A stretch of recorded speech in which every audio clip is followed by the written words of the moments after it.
Izzy at Ralph muling nagkita sa bahay ni Kuya. Kilig at emosyon umapaw sa loob at labas ng PBB house. Matapos ang ilang araw ng pananabik, espekulasyon at matagumpay na secret task ng mga boys housemates, muling nagkita ang dalawa sa pinaka-inaabangang tambalan sa PBB house.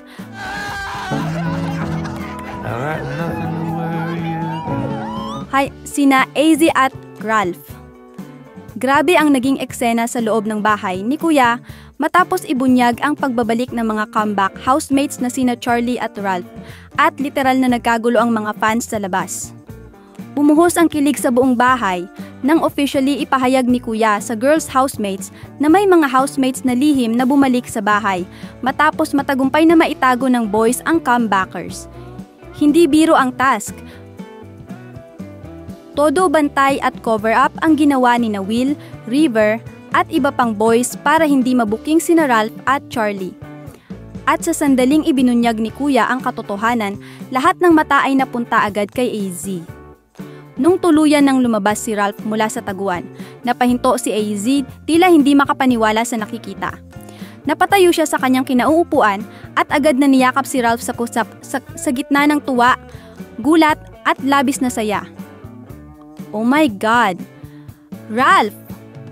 Bulalas ni Izzy habang napapangiti at napapaiyak na rin sa kilig at excitement. Sabi ng isang netizen, sobrang worth it lahat ng hintay. Ang moment ni Izzy at Ralph, para kang nanonood ng teleserye. Grabe yung energy. Hindi lang kilig ang umapaw, damang-dama rin ng fans ang genuine na connection ni na Izzy at Ralph. Lalo na at naging close na talaga sila bago pa man temporarily umalis si Ralph sa bahay. Marami na ring umaasa na mas madedevelop pa ang friendship or more ng dalawa na ngayong pareho na ulit silang nasa loob ng bahay. Sa ngayon, mas lumalaki ang excitement ng mga manonood sa magiging takbo ng bagong dynamics sa loob ng bahay. Ano ang magiging susunod na hakbang ni Kuya? May bagong tasks ba na ilalabas to test the bonds between the housemates? At ano nga ba talaga ang magiging role ni na Charlie at Ralph bilang comebackers?